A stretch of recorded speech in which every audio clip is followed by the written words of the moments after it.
Ultraderecha en las redes sociales tienen patas cortas, al punto que Facebook ha cerrado 55 páginas en esta red social y otras tantas, 40 y 35 portales, páginas y cuentas en Instagram. Sí, portales o plataformas de las que se difundían noticias falsas. ¿Quiénes están involucrados? Pues la ultraderecha de Latinoamérica. Pasamos desde Enrique Peña Nieto hasta Yanín Añez, contando con de pronto Álvaro Uribe, por ejemplo, u otros. Muy bien, la ultraderecha al descubierto en las redes sociales al punto que Facebook ha cerrado, ha cancelado más de una cuenta de esta organización. Vamos a hablarle de qué organización y de los millonarios fondos que al que tenían acceso para pagar publicidad. Mi nombre es Juan José El Castillo J. Bienvenidos a Prensa Alternativa. Activa la campanita. Bueno, primero te suscribes si es que te gustan los videos.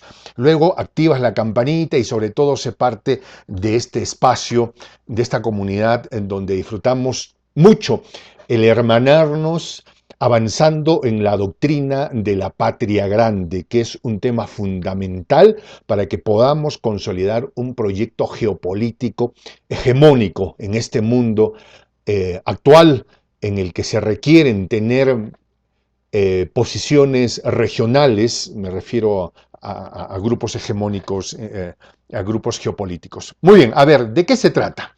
Bueno, resulta que Facebook, en su informe de agosto, ha publicado que ha identificado que una empresa cuyo nombre es, en español sería, es CLS Estrategias, ¿no?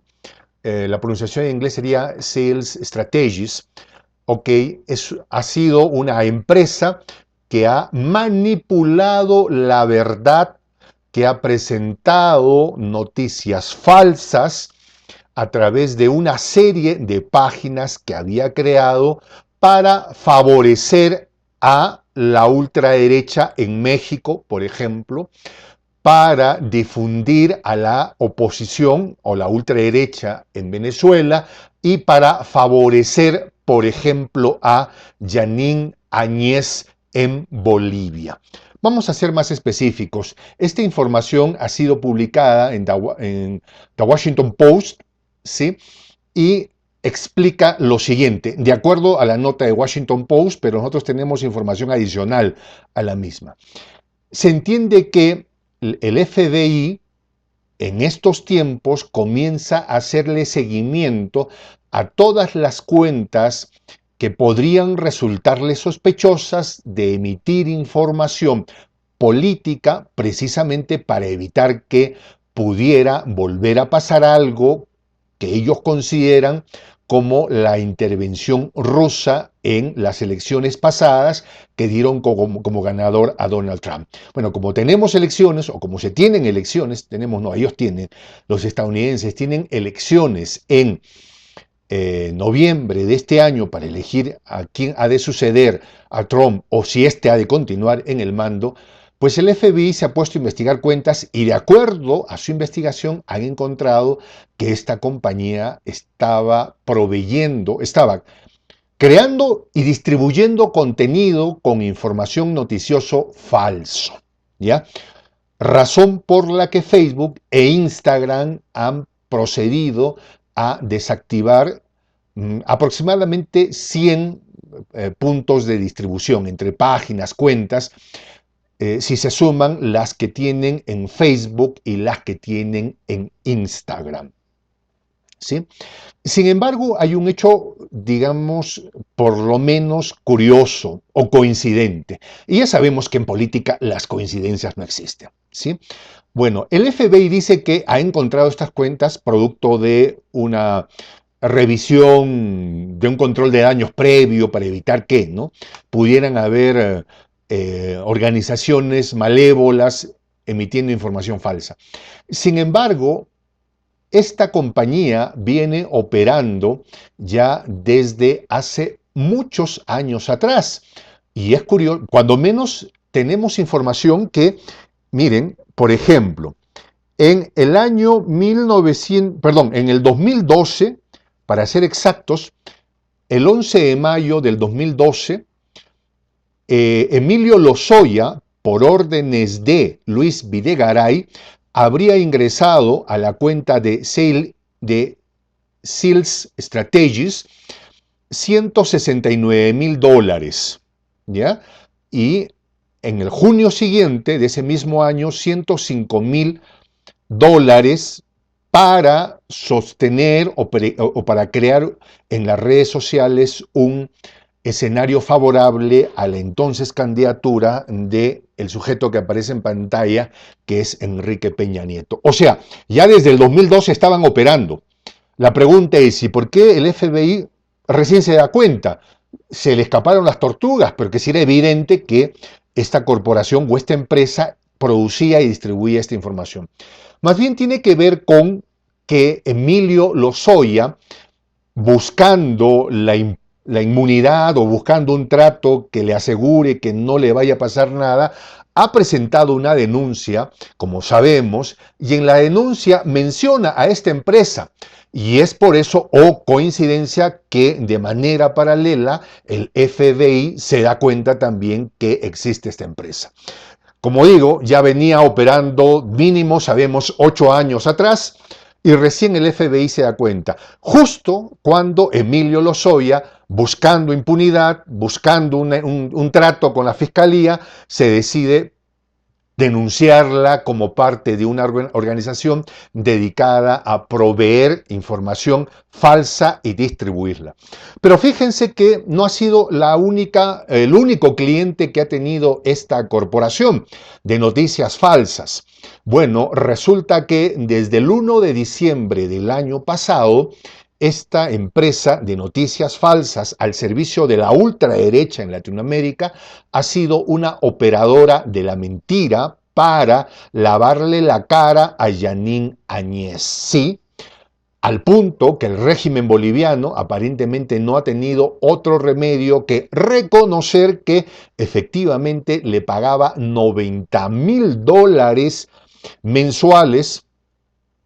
Perdón, no, se sabe de una partida de $90,000 que le pagó a esta corporación para que difundiera noticias que la presentaran como una demócrata, como una señora que había tomado el poder de manera constitucional en su país. Bueno, resulta que este portal o que esta corporación que manejaba 52 cuentas en Facebook, 45 en Instagram, 32 páginas en Instagram, bueno, le cobraba $1,000, para ser exactos, le cobraba $1,000 diarios para proveer, para pagarle a Facebook como publicidad y distribuir información falsa. Bueno, se sabe en realidad que esta cuenta ha servido para promover los intereses de Álvaro Uribe en Colombia, para atacar a Maduro en Venezuela y favorecer a la ultraderecha en Venezuela. Que esta misma corporación ha manejado cuentas de la ultraderecha actualmente en México para atacar a Morena, no sé si sea un buen destino, y ser una suerte de oposición permanente al gobierno de Andrés Manuel López Obrador. Pero ya la historia de esta corporación de mentiras era bastante documentada desde incluso el golpe de Estado contra Zelaya en Honduras, el golpe que luego le sirve para tomar el poder a la ultraderecha, a Roberto Micheletti. ¿Sí? Entonces estamos frente a una organización que operaba desde los Estados Unidos, desde Washington, D.C., desde algunas cuadras cercanas a la misma Casa Blanca, ¿sí? a la que se dedicaba a difundir noticias falsas y nadie se dio cuenta, solo hasta que en México, en el escenario de la Cuarta Transformación, al señor Lozoya se le ocurre denunciar y poner en evidencia que le pagaba a esta empresa para, en un principio, soportar la campaña de Peña Nieto en el 2012 y a la fecha se sigue sabiendo que ha servido para operar distribuyendo información falsa contra Andrés Manuel López Obrador y, en términos generales, favorecer a la ultraderecha en toda Latinoamérica. Y ahora nos vamos a descubrir que el FBI recién se dio cuenta. Bueno, han surgido algún tipo de ideas hasta irónicas sobre el tema, debido a que, por ejemplo, el principal asesor de esta compañía es un sujeto de nombre Mark, acá tengo el nombre, Mark Feisterstein, ¿ya? Mark Feisterstein, ok. Este sujeto, personaje, más que sujeto, es un personaje interesantísimo, porque ha sido nada más ni nada menos que, por ejemplo, el director de la oficina de elecciones de la USAID, y que en su momento tuvo una muy clara diferencia de posición de política con el gobierno de Evo Morales, al punto que eso terminó con la expulsión de la USAID de Bolivia. Este mismo sujeto ha sido uno de los asesores principales del expresidente de la ultraderecha boliviana conocida como Goñi o González Lozada. Para los que no sepan, González Lozada fue presidente de Venezuela, perdón, de Bolivia, pero para quien lo vea, para comenzar, creo que nunca entendió lo que era Bolivia, y la manera de hablar, hablaba en inglés, hablaba así como gringo, ¿sí? Esto es un hermoso Bolivia. Yo querer mucho a este país que está en una parte de Sudamérica. Y, por supuesto, su principal interés fue el de gestionar a favor de corporaciones estadounidenses el recurso gasífero que a aquel entonces estaba como principal fuente de ingresos para Bolivia. ¿Ya? Mark Feistein, no sé si lo pronuncio bien, Feistein, a ver, voy a leer. Marx Feistein, ¿sí? Fue uno de los principales asesores de aquel presidente boliviano, que luego, en octubre del 2003, ordenó con su ministro lo que se conoció el octubre del 2003, el octubre tan triste, en el que se ordenó la ejecución de dirigentes, de indígenas, y que lamentablemente hasta ahora no se le ha podido llevar a juicio a este sujeto. Bueno, están metidos gente por lo menos extraña, por decir un término, ¿ya? Para algunos, la caída de esta compañía, en desgracia, ante los ojos del mundo y al saberse que han sido operadores de la mentira, por decirlo menos, habla del término de una generación. En un video anterior explicaba que eh, hay una generación de diplomáticos a los que se les podría llamar los hijos de Kissinger, de Henry Kissinger. Kissinger fue el diplomático que articuló, por ejemplo, el golpe de Estado en Chile. ¿Ya? Entonces, los hijos de Kissinger podrían ser este mismo Mark Feinstein, ahora sí lo pronuncié bien, Feinstein. Otro podría ser el mismo Pompeo, por ejemplo, ¿no? Son los hijos de Kissinger, en términos diplomáticos, no que sean sus hijos biológicos. ¿Ya? Bueno, ya están jubilados, o sea, se acabó esa era. El que se ponga en evidencia que esta compañía que ha invertido, miren, en los últimos años nada menos que $3.600.000 para pagar publicidad a Facebook. O sea que tenían de dónde rascar la olla. No eran gente pobre, no eran gente que tuvieran necesidad de organizar una vaquita, una chanchita para juntar dinero. No, eran gente con mucho dinero. La última facturación se sabe que han invertido 3.600.000 para Facebook, ¿sí? Pero parece que ya se les han acabado los días, ¿sí? Y que las estrategias para Latinoamérica van a o están cambiando. A estas alturas yo quisiera saber en todo caso la respuesta de la ultraderecha latinoamericana explicando por qué le pagaba a una empresa especializada en distribuir mentiras en las redes sociales, pero aparentemente tampoco eran muy eficientes. Por mucho dinero que le pusieran, toma, 3.600.000 y a distribuir mentiras, la gente ya no se come las mentiras de estos sujetos.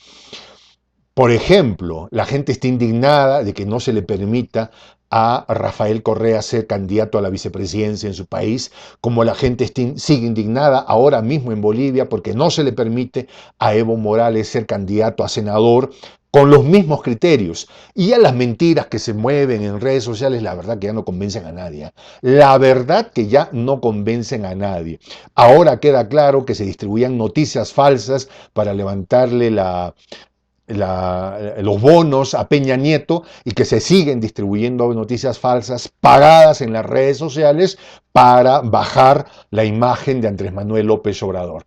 Ahora ya podemos decir con certeza absoluta que hay dinero que no sabemos de dónde sale, que se le entregan a compañías para levantar la imagen de este chiquito, ¿cómo se llama este muchachito?